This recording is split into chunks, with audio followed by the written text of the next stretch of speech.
নমস্কার বন্ধুরা, welcome to cricket and football hub. তো বন্ধুরা, এই ভিডিওতে তোমাদের মধ্যে বেশ কয়েকটা গুরুত্বপূর্ণ আপডেট নিয়ে আলোচনা করার আছে। সেহেতু এই ভিডিওটা একটু না স্কিপ করে তোমাদের পুরোটা দেখার অনুরোধ থাকলো।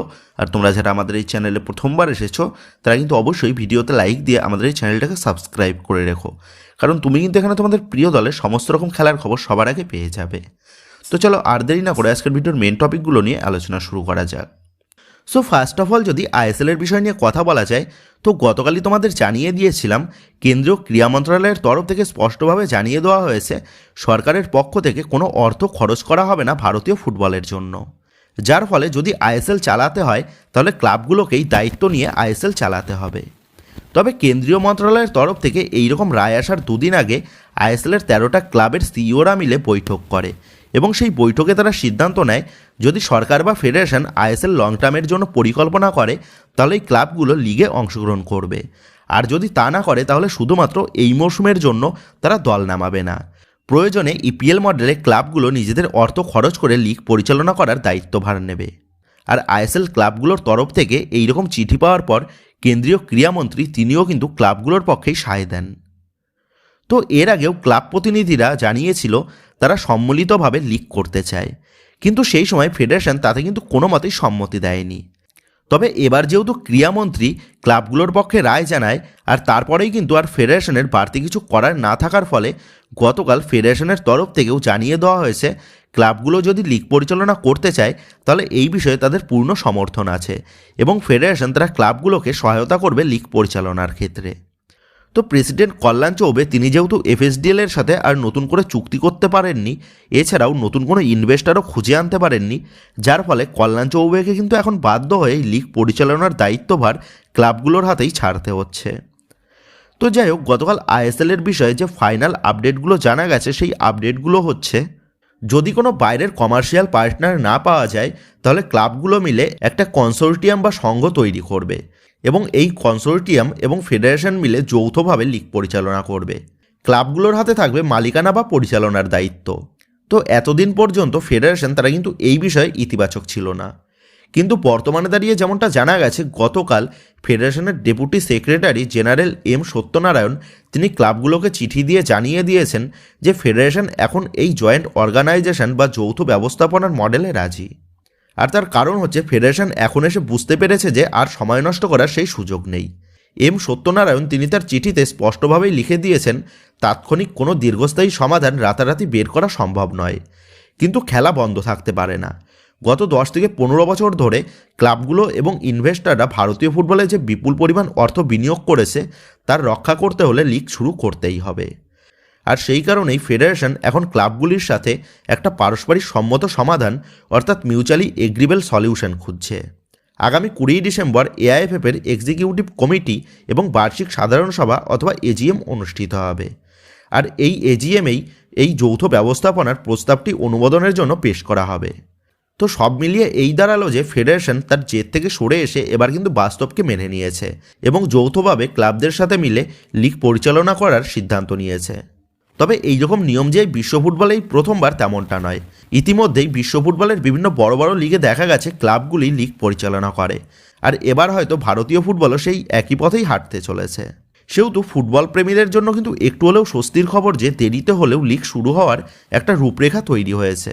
তো এবার কথা হচ্ছে আগামী 20 তারিখ যদি এই বিষয়ে সরকারিভাবে স্বীকৃতি দেওয়া হয় তাহলে জানুয়ারি মাসের মিড সপ্তাহ থেকে কি আদতেও আইএসএল করানো সম্ভব?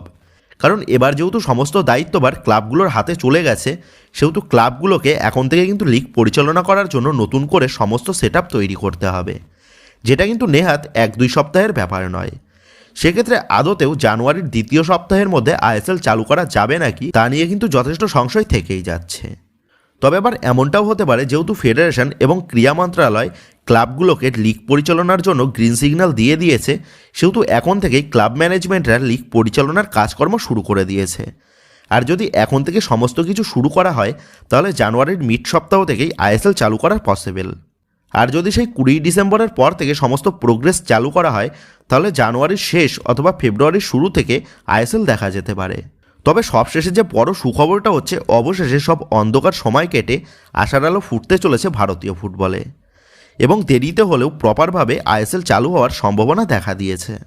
আর যা কিন্তু এই মুহূর্তে দাঁড়িয়ে একটা বড় সুখবর সকল আইএসএল প্রেমীদের জন্য, তা কিন্তু বলাই যায়। তবে আবার মূল বিষয় হচ্ছে, ধরো আইএসএল চালু হয়ে গেল, কিন্তু এএফসিতে প্রতিনিধিত্ব করার জন্য ক্লাবগুলোকে যে নির্দিষ্ট সংখ্যক ম্যাচ খেলতে হয়, তো সেই নির্দিষ্ট সংখ্যক ম্যাচগুলো কি খেলতে পারবে আইএসএলের ক্লাবগুলো?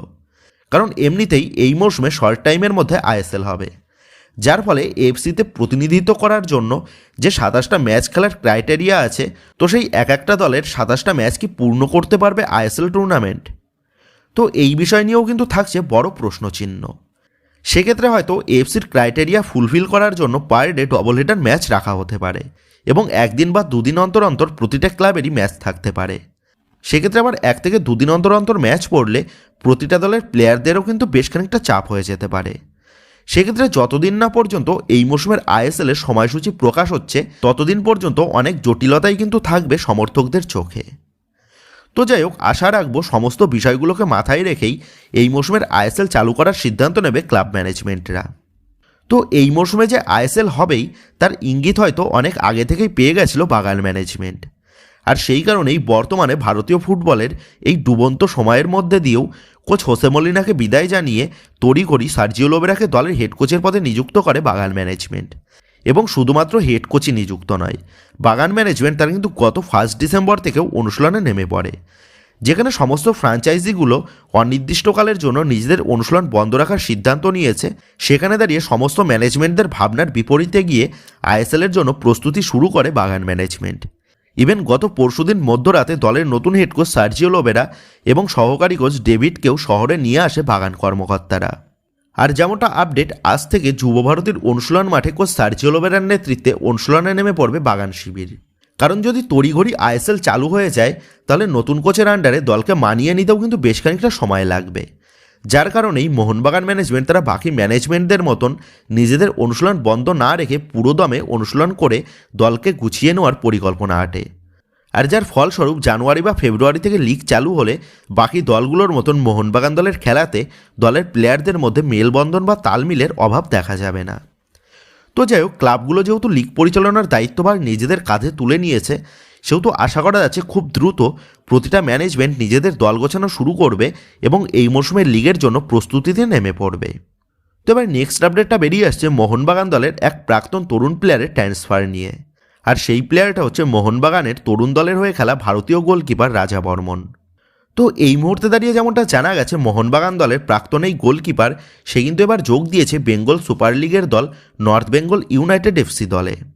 তো আমাদের সকলের তরফ থেকে রাজার ভবিষ্যৎ জার্নির জন্য অনেক শুভকামনা রইল। সো এবার লাস্ট আপডেটটা বেরিয়ে আসছে আনোয়ার আলীর বিষয় নিয়ে। তো তোমাদের গতকালই জানিয়ে দিয়েছিলাম আনোয়ার আলীর কেসের হয়তো এবার সুরাহা হতে চলেছে, কারণ দিল্লি হাইকোর্টের তরফ থেকে জানিয়ে দেওয়া হয়েছে দিল্লি হাইকোর্ট আর ফেডারেশনের অ্যাপিল কমিটির সিদ্ধান্তে কোনো চ্যালেঞ্জ জানাবে না, যার ফলে এবার আনোয়ার আলীর কেসের সম্পূর্ণ দায়িত্বভার তুলে দেওয়া হয়েছে অ্যাপিল কমিটির হাতে। তো এই রকম আপডেট প্রকাশ্যে আসার পর আন্দাজ করা গেছিল হয়তো এবার খুব দ্রুত আনোয়ার আলীর কেসের নিষ্পত্তি ঘটতে চলেছে। তবে বিষয়টা হচ্ছে, আদতেও কি দিল্লি হাইকোর্টের এই নতুন রায়ের ফলে আনোয়ার আলীর কেসটা দ্রুত শেষ হওয়ার সম্ভাবনাটা বাড়ল, নাকি সেই কেসটা আরও জটিল হয়ে গেল? কারণ দিল্লি হাইকোর্ট যেহেতু অ্যাপিল কমিটিকে ফ্রি হ্যান্ড দিয়ে দিয়েছে, সেহেতু এবার ফেডারেশন নতুন করে অ্যাপিল কমিটি তৈরি করার সবুজ সংকেত পেয়ে গেল। আর এই অ্যাপিল কমিটির জন্যই কিন্তু এতদিন আনোয়ার আলীর কেসটা আটকে ছিল। প্রসঙ্গতই মিনার্ভা পাঞ্জাব থেকে মোহনবাগান হয়ে ইস্টবেঙ্গলে আনোয়ার আলীর যোগদান সংক্রান্ত এই জটিলতার বিষয় নিয়ে ফেডারেশনের অ্যাপিল কমিটিতে দীর্ঘদিন মামলা চলেছে, যার নিষ্পত্তি কিন্তু দীর্ঘ 1.5 থেকে 2 বছর পর্যন্ত হয়নি।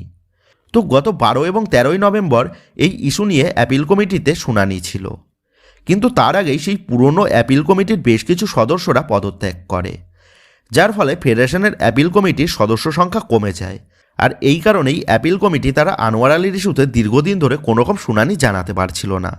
তবে এবার যেহেতু দিল্লি হাইকোর্টের তরফ থেকে নতুন করে অ্যাপিল কমিটি তৈরি করে আনোয়ার আলীর কেসে শুনানি জানানোর সবুজ সংকেত পাওয়া গেছে, সেক্ষেত্রে নতুন কমিটি তৈরি হলে আবারও কিন্তু আনোয়ার আলীর কেসটা সেই নতুন কমিটির কাছে সেই 2024 জুলাই মাসের পরিস্থিতি থেকে চালু হবে। অর্থাৎ আনোয়ার আলী তখন মোহনবাগান দলের প্লেয়ার ছিল এবং সে তখন মোহনবাগান থেকে তার কন্ট্রাক্ট টার্মিনেট করে ইস্টবেঙ্গলে যোগ দেওয়ার সিদ্ধান্ত নিয়েছে। তো সেই প্রথম পরিস্থিতির সময় থেকেই কিন্তু আবারও আনোয়ার আলীর কেসটা ওপেন হবে।